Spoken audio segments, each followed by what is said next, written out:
Without, the night was cold and wet, but in the small parlour of Laburnum Villa, the blinds were drawn and a fire burned brightly. Father and son were playing chess, the former, who possessed ideas about the game involving radical changes, putting his king into such sharp and unnecessary perils that it even provoked comment from the white-haired old lady knitting placidly by the fire. "Hark at the wind," said Mr. White, who, having seen a fatal mistake after it was too late, was amiably desirous of preventing his son from seeing it. "I'm listening," said the latter, grimly surveying the board as he stretched out his hand. "Check." "I should hardly think he'd come tonight," said his father, with his hand poised over the board. "Mate," replied the son. "That's the worst thing about living so far out," bawled Mr. White with sudden and unlooked-for violence. "Of all the beastly, slushy, out-of-the-way places to live, this is the worst. Pathways a bog and the roads a torrent. I don't know what people are thinking about. I suppose because there are only 2 houses let on this road, they think it doesn't matter." "Never mind, dear," said his wife soothingly. "Perhaps you'll win the next game." Mr. White looked up sharply, just in time to intercept a knowing glance between mother and son. The words died away on his lips, and he hid a guilty grin in his thin grey beard. "There he is," said Herbert White, as the gate banged so loudly and heavy footsteps came toward the door. The old man rose with hospitable haste, and opening the door was heard condoling with the new arrival.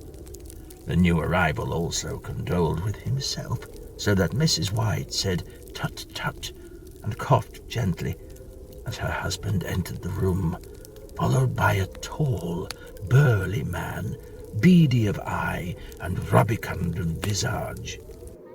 "Sergeant Major Morris," he said, introducing the visitor.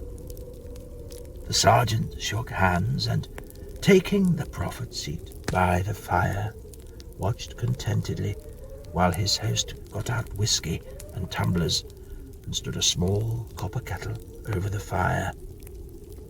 At the 3rd glass, the sergeant major's eyes got brighter, and he began to talk, a little family circle regarding him with eager interest, this visitor from distant parts, as he squared his broad shoulders in the chair and spoke of strange scenes and doughty deeds, of wars and plagues and strange peoples. 21 years of it," said Mr. White, nodding at his wife and son.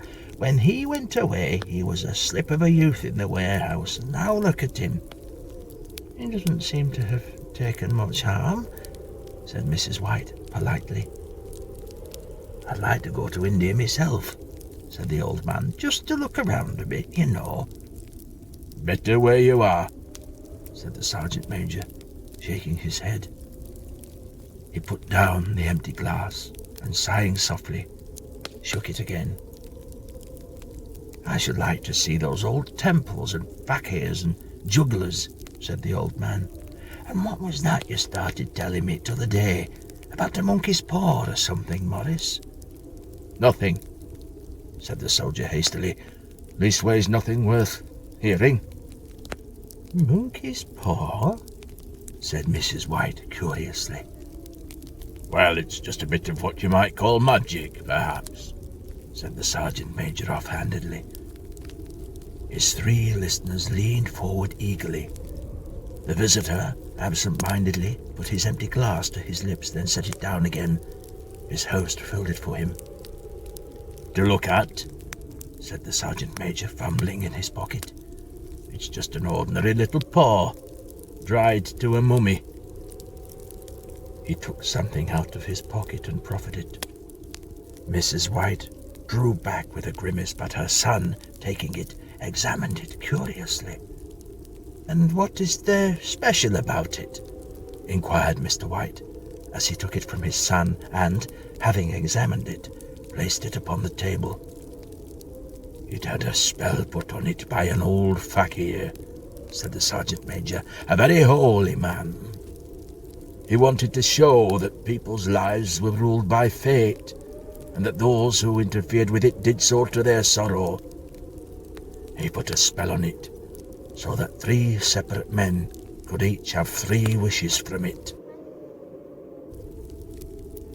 His manner was so impressive that his hearers were conscious that their light laughed and jarred somewhat. "Well, why don't you have 3, sir?" said Herbert White cleverly. The soldier regarded him in the way that middle age is wont to regard presumptuous youth. "I have," he said quietly, and his blotchy face whitened. "And did you really have the 3 wishes granted?" asked Mrs. White. "I did," said the sergeant major, and his glass tapped against his strong teeth. "And has anybody else wished?" inquired the old lady.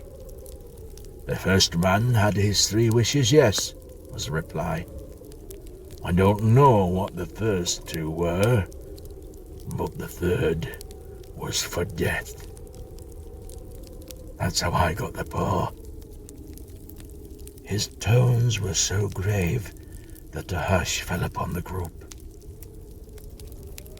"Well, if you've had 3 wishes, it's no good to you now then, Morris," said the old man at last. "What do you keep it for?" The soldier shook his head. "Fancy, I suppose," he said slowly. "If you could have another 3 wishes," said the old man, eyeing him keenly, "would you have them?" "I don't know," said the other. "I don't know." He took the paw and, dangling it between his front finger and thumb, suddenly threw it upon the fire. White, with a slight cry, stooped down and snatched it off. "Better let it burn," said the soldier solemnly. "If you don't want it," said the old man, "give it to me." "I won't," said his friend doggedly. "I threw it on the fire. If you keep it, don't blame me for what happens. Pitch it on the fire again like a sensible man." The other shook his head and examined his new possession closely. "How do you do it?" he inquired. "Hold it up in your right hand and wish aloud," said the sergeant major, "but I warn you of the consequences." "Sounds like the Arabian Nights," said Mrs. White, as she rose and began to set the supper. "Don't you think you might wish for 4 pairs of hands for me?"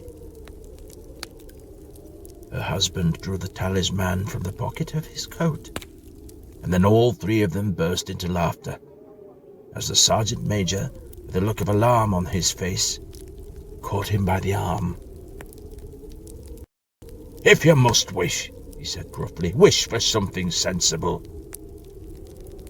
Mr. White dropped it back into his pocket and, placing chairs, motioned his friend to the table.